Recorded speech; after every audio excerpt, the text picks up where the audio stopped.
అందరికంటే ముందే క్లాసులు ప్రారంభించినప్పటికీ మీరంతా తల్లిదండ్రులుగా మా మీద ఎంతో నమ్మకంతో, మా సంస్థ మీద ఎంతో నమ్మకంతో మీ బిడ్డల్ని ఇక్కడ తీసుకొచ్చినందుకు, చేర్పించినందుకు నా హృదయపూర్వక నమస్సులు ముందుగా. సో ఇప్పుడు ఇంకా చాలా మంది చేరారు, ఇంకా ముందు వెనుక వస్తున్నారు. అది కొద్దిమందికి ఇంకా భయం కూడా ఉండి ఉంటుంది, ఈ కరోనా భయము. మీకు కూడా చాలా మంది కరోనా భయం ఉండి ఉంటుంది. అయినప్పటికీ మీరు చాలా ఈ సంస్థ మీద, మా మీద నమ్మకంతో తీసుకొచ్చారు. అయితే ఈ కరోనా గురించి, చదువుల గురించి, కాలేజీని గురించి చెప్పే ముందు ఈ కరోనా గురించి కొంచెం చెప్పాలి.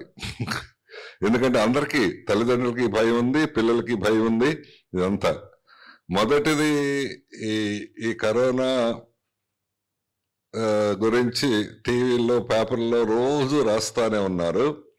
ఈ రోజు రాయటం, చాలా ఎక్కువ రాయటం వలన ఏమవుతుందంటే కావాల్సిన దానికంటే ఎక్కువ భయం ఏర్పడింది. సో అందరిలో భయం ఏర్పడితే ఏమవుతుంది, భయము ఉండకూడదు. ఈ కరోనాని రాకుండా ఉండటానికైనా, లేకపోతే వచ్చినా తొందరగా నయం అవటానికి కానీ భయం అనేది ఉండకూడదు. భయం ఉంటే ఏమవుతుందంటే మన ఎండోక్రైన్ సిస్టము, డైజెస్ట్ సిస్టమ్ అంతా మారిపోతుంది. ఆ ఎండోక్రైన్ సిస్టమ్ ఎప్పుడైతే మారిపోతుందో మనకు ఆకలి, అదే అన్నం అరగదు, దానికి సరిపడా శక్తి లేదు, ఉండదు. సో ఈ కరోనాని ఎదుర్కోవాలంటే డాక్టర్లు ఏం చేయలేరు, మెడిసిన్లు ఏమి రావు. మరి ఎవరు ఎదుర్కోవాలి కరోనా అంటే? మనమే ఎదుర్కోవాలి. మన బాడీయే ఫైట్ చేయాలి కరోనాతో, వేరే మార్గమే లేదు. ఇంతవరకు మెడిసిన్ లేదు, డాక్టర్లకు తెలియదంటే ఊరిని హాస్పిటల్ ఉంచుతారు, కానీ ఎట్లా చేయాలనేది మిగతా వ్యాధులకు చేసినట్టు నిర్దిష్టంగా ఏమీ లేదు. కాబట్టి ఎవరు ఫైట్ చేయాలి అంటే మన బాడీయే, మన నిరోధక శక్తే, వ్యాధి నిరోధక శక్తే ఫైట్ చేయాలి. ఆ వ్యాధి నిరోధక శక్తి బాగా ఉండాలి అంటే ముందుగా ఉండకూడదు భయం ఉండకూడదు. భయం ఉంటే న్యాచురల్ గా, మీకు పిల్లలకి చాలా మందికి తెలుసు భయం ఉంటే ఏమవుతుందని. ఈ చాలా భయం ఉంటే చాలా మందికి గుర్తురాదు, కానీ నేను చెప్తే గుర్తొస్తుంది అందరికి. మీరు పరీక్షల ముందు చాలా మంది పిల్లలకు జ్వరం వచ్చి ఉంటుంది, సో చాలా మంది పిల్లలకి మోషన్స్ వచ్చి ఉంటాయి, చాలా మంది పిల్లలకి స్కిన్ డిసీజ్ వచ్చి ఉంటుంది. ఇదంతా ఎందుకు వస్తుందంటే భయం వల్ల వస్తుంది. పరీక్షలు అంటే భయం వల్ల వస్తుంది. ఆ భయం వల్ల వాళ్ళు ఏమి యాక్షన్ చేయరు, అబద్ధం చెప్పరు, నిజంగానే జ్వరం వస్తుంది, నిజంగానే మోషన్స్ అవుతాయి, నిజంగానే ఏదో ఒక ప్రాబ్లం వస్తుంది. ఎందుకు వస్తుందంటే ఆ భయం వల్ల బాడీ అంతా వేరేగా రియాక్ట్ అవుతుంది. దయచేసి వీళ్ళంత వరకు ధైర్యంగా ఉంటే మంచిది. ఎందుకు ఇంత గట్టిగా చెప్తున్నానంటే, ఇంత చేశారు కదా, మామూలుగా స్టాటిస్టిక్స్ నంబర్ చూసుకుంటే ఈ కరోనా వలన చనిపోయిన వాళ్ళకంటే గత 2 సంవత్సరాల్లో ఫ్లూ వలన చనిపోయిన వాళ్ళు ఎక్కువ మంది ఉన్నారు. అంతకుముందు 2 సంవత్సరాల్లో డెంగ్యూ వలన చనిపోయిన వాళ్ళు ఎక్కువ మంది ఉన్నారు. అయితే జాగ్రత్తలు తీసుకోవద్దని నేను అంటలేదు, కానీ భయం అనవసరం. రాదు, వస్తే కూడా ఫైట్ చేసేట్టుండాలి. వస్తే అది 2-3 రోజుల్లో, 4 రోజుల్లో పోయేటట్టుండాలి. అది ఫస్ట్ థింగ్. ఆ భయం లేకుండా ఉంటే చాలు. చాలా మంది మీరు భయపడతా వచ్చుంటారు, పిల్లలు కూడా భయపడతా తీసుకొచ్చుంటారు, ఏమవ్వదు. సో అది ఒక ఫస్ట్ థింగ్. నేను ఎందుకు అంత గట్టిగా చెప్తానని చెప్తున్నా. రెండవది, ఈ కరోనా రాకుండా ఉండటానికి, అది నేను ముందే చెప్పాను కదా, వ్యాధి నిరోధక శక్తి బాగుండాలి అనేది. దానికి బాగా అన్నం తినాలి. అన్నం తినాలంటే పిల్లలు కూడా ఉన్నారు కాబట్టి చెప్తున్నా, మీరు కూడా పెద్దవాళ్ళు కూడా. సాధారణంగా మనం అన్నం తినేది 80%, 90% రైస్ వేసుకొని 10%, 20% కూరలు వేసుకుంటాం. దాన్ని రివర్స్ చేయాలి. 50% రైస్, 50% కూరలు వేసుకుంటే ఆ ప్రోటీన్స్, సి విటమిన్స్ ఎన్ని వస్తాయి. So it improves the immunity level. అది ఇమ్యూనిటీ, నిరోధక శక్తి పెరగటానికి అవుతుంది. మూడోది, చాలా ఫ్రీగా గాలి వచ్చే దగ్గర, బాగా వెలుతురు వచ్చే దగ్గర ఉండటం మంచిది. మీరు చాలా మంది ధనవంతులు అయి ఉండొచ్చు, అందరికీ ఇప్పుడు ఏసీలు ఉన్నాయి. ఏసీలు లోపల రూమ్లో కూర్చొని తలుపులన్నీ వేసుకుని గాలి రాకుండా ఉంటే ఈ కరోనా రాకపోయినా ఏదో ఒక వ్యాధి వస్తుంది బయట రాగానే. చాలా మందికి ఇంప్రెషన్ ఏంటంటే మేము అంతా మాస్క్ పెట్టుకొని రూమ్ లోనే ఉన్నాం, బయట నుంచి అసలు ఎవరిని తాకలేదు కాబట్టి మాకు రాదు అని. కానీ మీకు అప్పుడు రాకపోవచ్చు, కానీ బయటకు రాగానే వస్తుంది. Because me body immunity system అంతా తగ్గిపోయి ఉంటుంది. హాయిగా తలుపులు తెలుసుకొని మంచి గాలి వచ్చేట్టు, మంచి సూర్యరశ్మి వచ్చేట్టు చూస్తే మంచిది. 4వది కొంచెం ఎక్సర్సైజ్, స్మాల్ ఎక్సర్సైజ్, కొద్దిగా వాకింగ్, మూమెంట్ ఏదో ఒకటి. 5వది ఏదో ఒక పని చేస్తుంటే రాదు. ఆ పని, ఆ దృష్టి అంతా పని మీద ఉంటుంది కాబట్టి, ఆ భయం ఉండదు కాబట్టి రాదు. ఇదంతా ఇంత గట్టిగా చెప్తున్నారు, ఎందుకు చెప్తున్నారు అనిపిస్తుంది మీకు. ఇదంతా నేను చేసిన తర్వాత చెప్తున్నా. ఇక్కడ అందరూ మూసారు, అన్ని కాలేజీలు, అన్ని స్కూళ్ళు అన్ని మూసారు. కానీ యూనివర్సిటీలో 1000 మంది జూలై నుంచి కంటిన్యూస్ గా 1000 మంది ఫ్యాకల్టీ వచ్చి పనిచేస్తున్నారు. ఏం అమలేదు. 2-3 కొద్దిగా 3-4 రోజులు నలతగా ఉంది అంతే, మిగతా వాళ్ళకి ఏమీ అవ్వలేదు. ఏమీ అవ్వలే, నిజంగానే చెప్తున్నాను. సో 1000 మంది స్టాఫ్ ఈ క్యాంపస్ లో ఏం చేశారు మీరంతా? పిల్లలు లేకుండా ఏం లేకుండా ఏం చేయించారండి ఈ ఫ్యాకల్టీతో అనిపిస్తుంది. చాలా మంచి పనే చేయిస్తాం. ఏం చేసామంటే మేము డిజిటల్ కంటెంట్ అంతా తయారు చేసాం.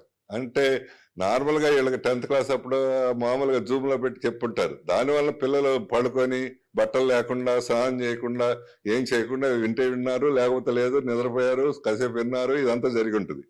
అట్లా కాకుండా డిజిటల్ కంటెంట్ అంటే మన టీవీలో వచ్చే ప్రోగ్రామ్ అంత అందంగా రావాలి, అంత ఎఫెక్ట్ గా రావాలి. అది తయారు చేయడానికి ఈ 6 months నుంచి తయారు చేశారు వీళ్ళంతా. అంత మంచి పని అయింది. సో కాబట్టి మేము 1000 మంది తర్వాత ఒక నెల 15 రోజుల నుంచి యూనివర్సిటీ అంతా తీసాము. 70-75 ఏ యూనివర్సిటీ తీలా, ఇంకా ఏ కాలేజీ తీలా. అయినా మేము ధైర్యంగా యూనివర్సిటీ తీసాం. 70-75% రోజు హాజరు, 80%, 80% హాజరవుతున్నారు. ఎవరికి ఏమీ ఇబ్బంది అవ్వలేదు. అందుకని నేను ఎన్ని ఎక్స్పీరియన్స్ చేసిన తర్వాత ఇంత గట్టిగా చెప్తున్నా.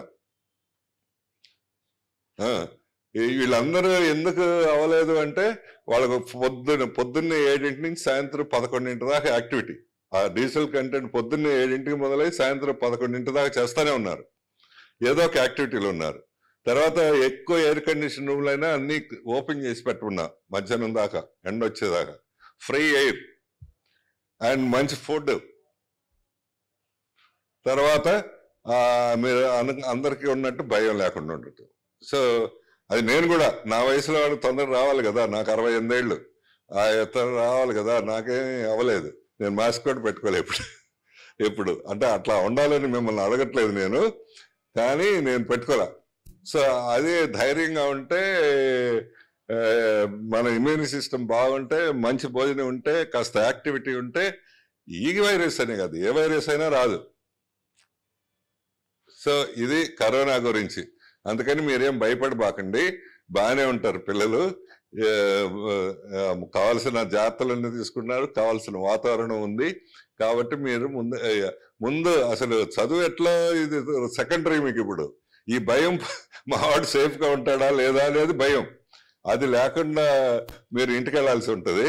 ఏమవ్వదు. ఈ సీనియర్ ఇంటర్ పిల్లలు, ఈ యూనివర్సిటీలో పిల్లలు అందరూ హాస్టల్లో ఉండి శుభ్రంగా చదువుకుంటున్నారు, ఎవరికి ఏం కాదు.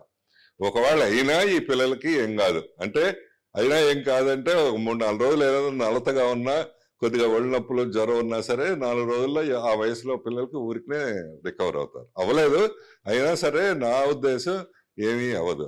సో మీరు దాని గురించి ఇంటికి వెళ్ళిపోతే ఎట్లా ఉంటుందో తల్లులు కూడా వచ్చారు చాలా మంది. అంటే ఎవరికైనా ఉంటుంది, ఒక అబ్బాయో ఒక అమ్మాయి ఉంటారు. ఇప్పుడు అందరూ ప్రాణం అంతా వాళ్ళ మీదే ఉంటుంది. అది సహజం, నేను అర్థం చేసుకోగలను.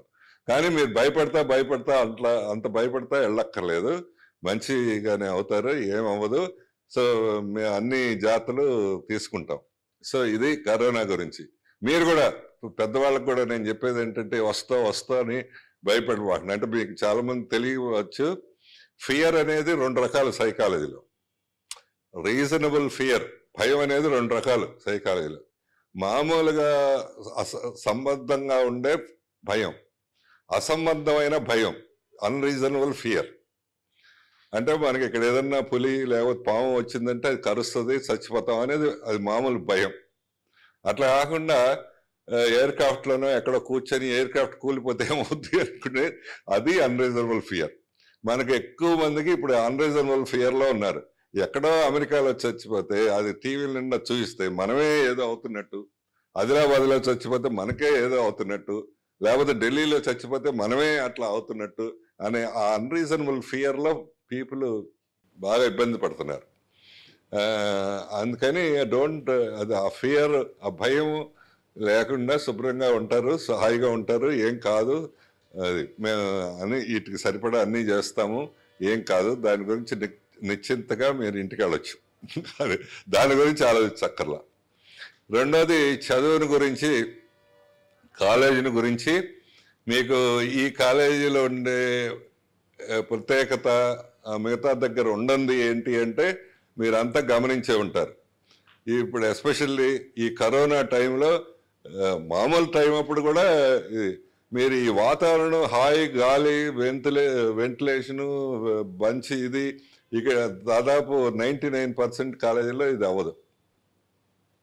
That is the first thing. ఏంటి వాతావరణం అంత ఇంపార్టెంట్ అంటే వాతావరణం చాలా ఇంపార్టెంట్. మీరు చాలాసార్లు ఎక్స్పీరియన్స్ చేసి ఉంటారు వాతావరణం. మీరు రోడ్డు మీదేమో అన్ని బూతులు తిడతారు, బూతులు ఏదో తిట్టుకుంటూ ఉంటారు, కానీ దేవాలయంకి వెళ్ళంగానే అవన్నీ ఆపేస్తారు కదా, అసలు రావడం కూడా రావు కదా. ఎందుకంటే ఆ దేవాలయం వాతావరణం అట్లా ఉంటుంది కాబట్టి కదా. మనమే రోడ్డు మీద అన్ని రకాల బూతులు తిడతాము, కొట్లాడుకుంటాం, అంతా దేవాలయంలోకి వెళ్ళి ఆ పని చేయం కదా. సో వాతావరణం ఇన్స్పైరింగ్గా ఉండాలి, బాగా ఇక్కడ చదువుకోవాలి, హాయిగా ఉంది, మంచిగా ఉంది అనేది. అది ఇక్కడ ఒక్క దగ్గరే సాధ్యమవుతుంది, వేరే వాళ్ళకి ఎవరికి సాధ్యం కాని పరిస్థితి.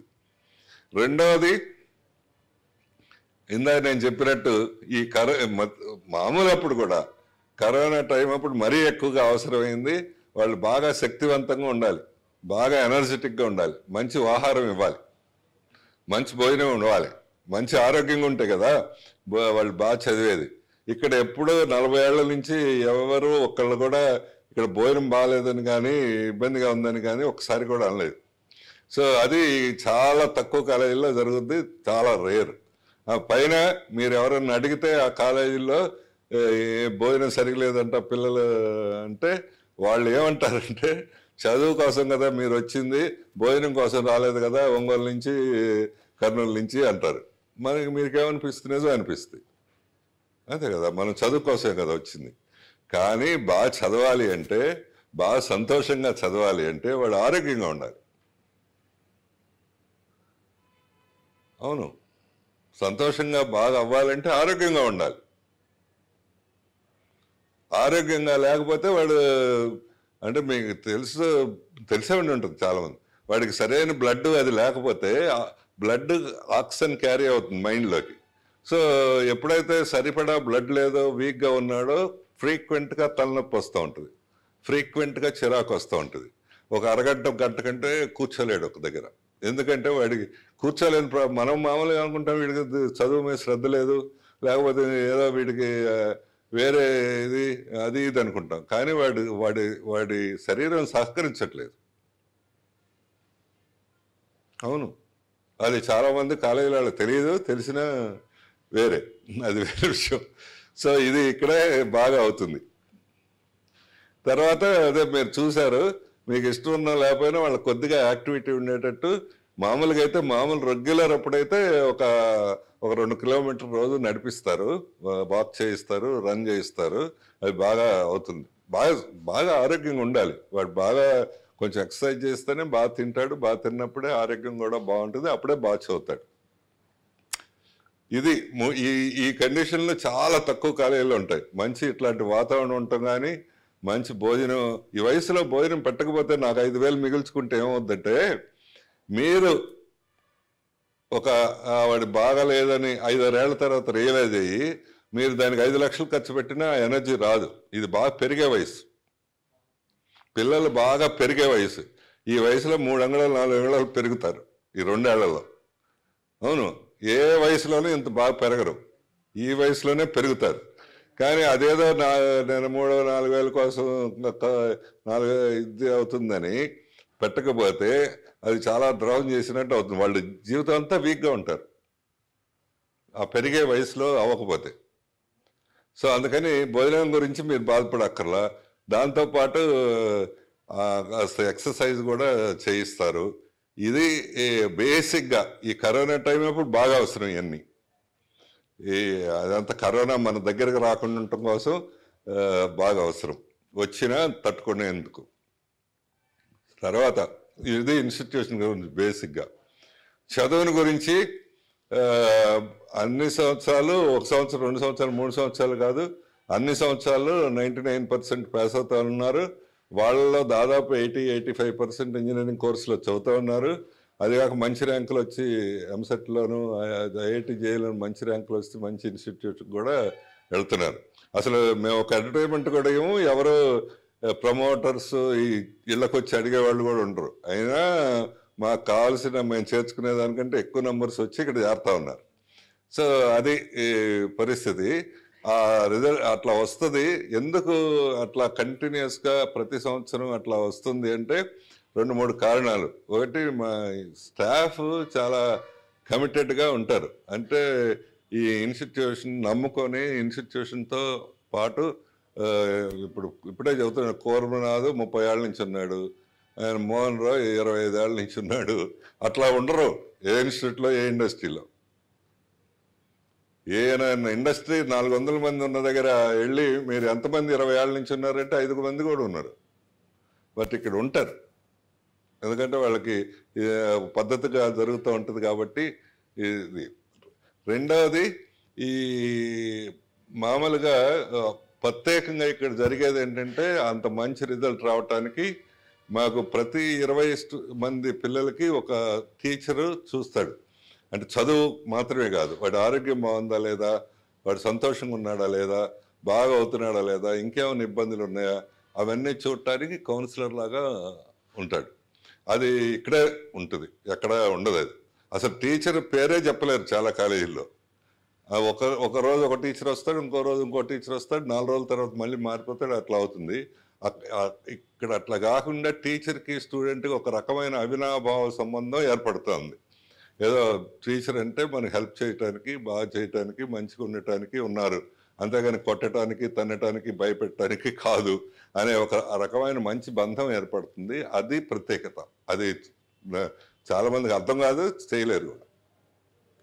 సో మూడవది కాంపిటెన్సీ. అదంతా ఈ సంవత్సరం ప్రత్యేకంగా ఏంటి చేసామంటే, మొత్తం ఇంజనీరింగ్ లాగానే ఇంటర్మీడియట్ కూడా మొత్తం డిజిటల్ కంటెంట్ తయారు చేసాం.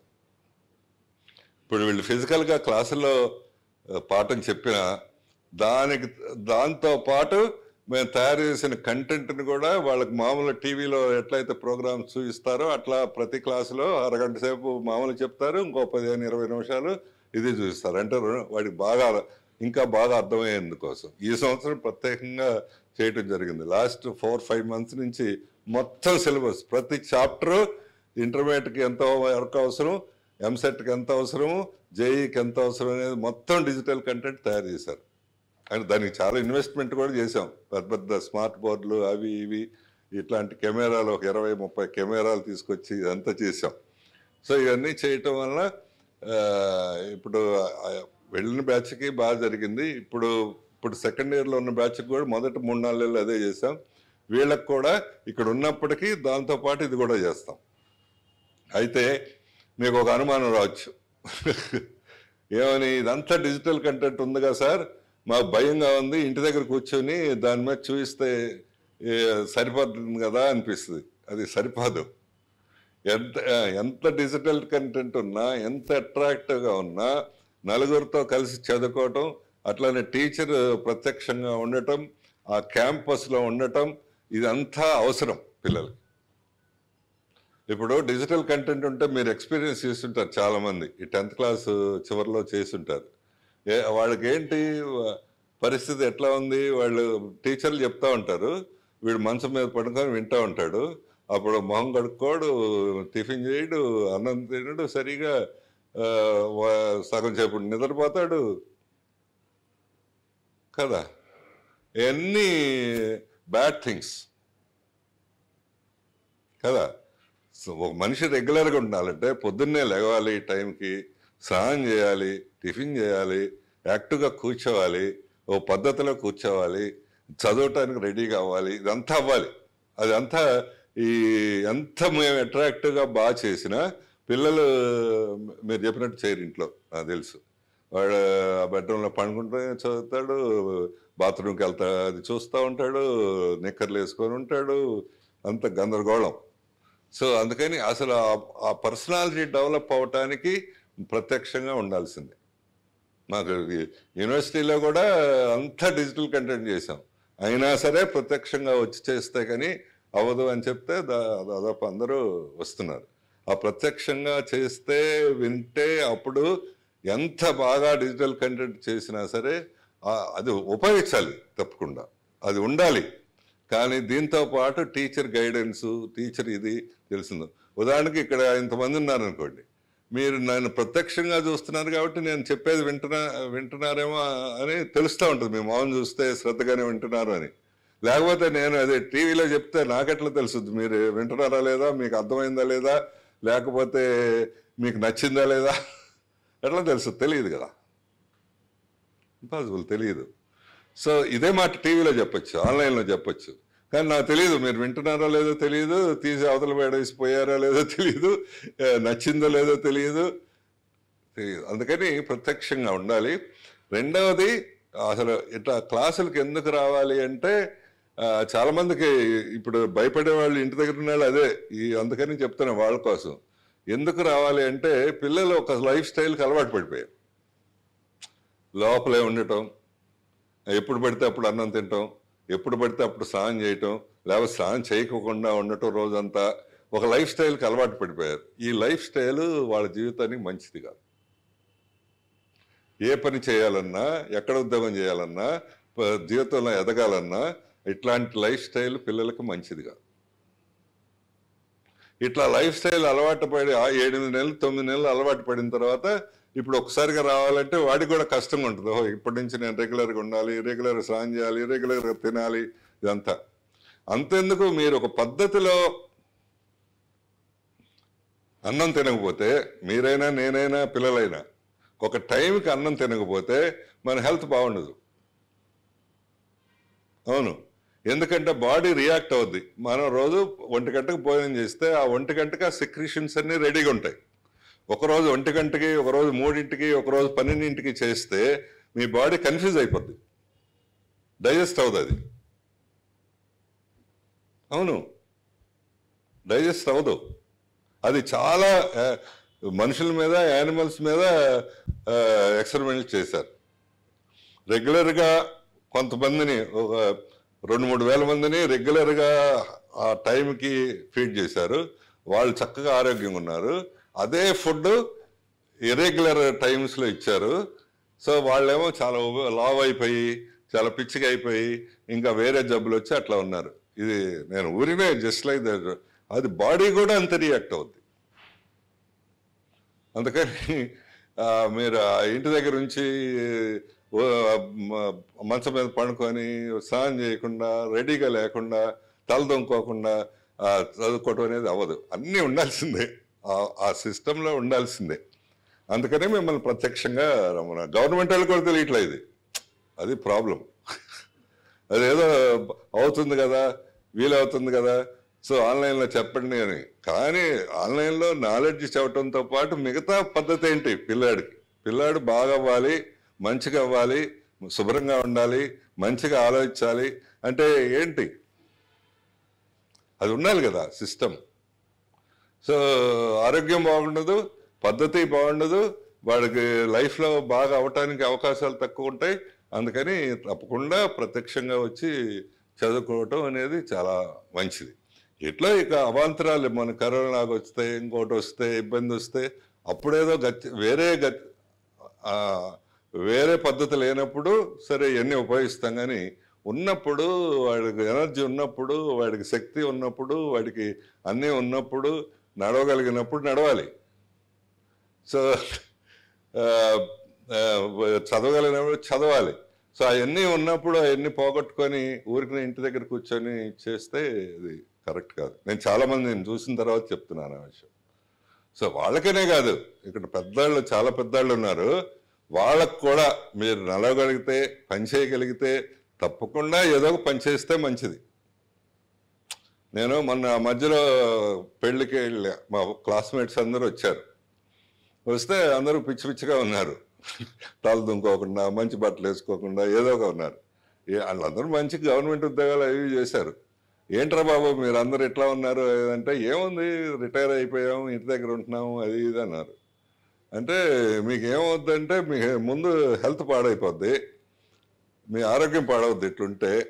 రెండోది ఇంట్లో గౌరవం పోద్ది, ఇంట్లో బయట సరే ఇంట్లో గౌరవం పోద్ది అని చెప్పారు. అదేంటి అట్లా అంటున్నావు అన్నారు.